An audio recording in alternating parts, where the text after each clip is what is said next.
بچوں کو عبارت کے عنوان تک لے جانے کے لیے اور ان کی کتابیں کھلوانے سے پہلے آپ ایک موزوں تمہید اٹھائیں گے، عبارت کے عنوان کا اعلان کریں گے اور پھر کتابیں کھلوائیں گے۔ تمہید اٹھانے کے لیے درج ذیل نکات پیش ہیں، تاہم یہ حرف آخر نہیں ہیں۔ بہتر سے بہتر تمہید کے لیے آپ کی فکری جستجو جاری رہنی چاہیے۔ درج ذیل سوالات کی مدد سے تمہید اٹھائیں۔ محترم ٹیچر، میں اس سے پہلے بھی ذکر کر چکا ہوں، آج میں اپنی بات کا اعادہ کرنا چاہوں گا کہ یہ جو سوالات میں دیتا ہوں تمہید کے لیے،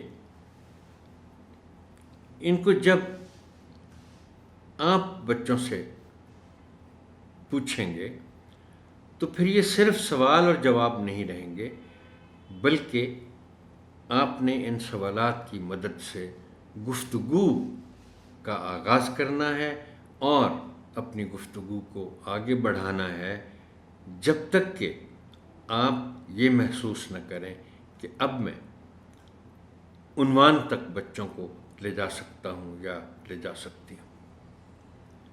ہم آتے ہیں سوالات کی طرف۔ کیا آپ اپنے ارد گرد کی چیزوں کو دیکھ کر سوچتے ہیں کہ یہ کیا ہے یا ایسا کیوں ہے؟ یہ سوال بہت اہم ہے۔ یہ یاد رکھیے گا محترم ٹیچر کہ بچوں میں ہم نے ایک سوچنے کی صلاحیت بھی پیدا کرنی ہے۔ عام طور پر تو یہ ہو رہا ہے کہ بچے یہ سمجھتے ہیں کہ ٹیچر نے ہمیں کچھ بتانا ہے اور ہم نے وہ یاد کرنا ہے۔ ہم اس طرف دھیان نہیں کرتے کہ ہمارا بڑا مقصد تدریس میں بچوں میں سوچنے کی صلاحیت پیدا کرنا ہے، اور سوچنے کی صلاحیت پیدا کرنے کے لیے جو سب سے زیادہ ضروری کام ہے وہ ہے سوال۔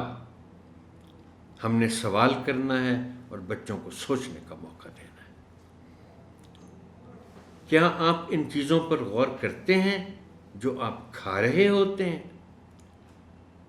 مطلب یہ ہے کہ جب ہم سوچنے کی بات کرتے ہیں تو پھر سوچنا تو ایک مائنڈ سیٹ ہے۔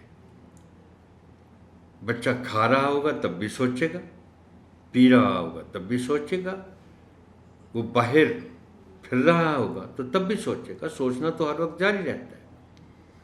اگلا سوال ہے کہ آپ کون کون سے پھل اور سبزیاں کھاتے ہیں؟ کیا آپ نے کبھی پھل اور سبزیاں کھانے کے فائدوں پر غور کیا؟ یہ سوالات پوچھنے کے بعد گفتگو کو آگے بڑھاتے ہوئے بچوں کو چند پھلوں اور سبزیوں کے بارے میں دلچسپ باتیں بتائیں اور انہیں باب کے عنوان تک لے جائیں۔ مثلاً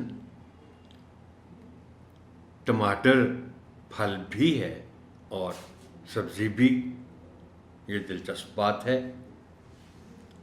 آلو سے بہت سی چیزیں بنتی ہیں، جیسے چپس، سموسے، کٹلیٹس وغیرہ، اور کہا یہ جاتا ہے کہ آلو سبزیوں میں سب سے زیادہ استعمال ہونے والی چیز ہے، جو دنیا میں اس سے اتنی چیزیں بنتی ہیں۔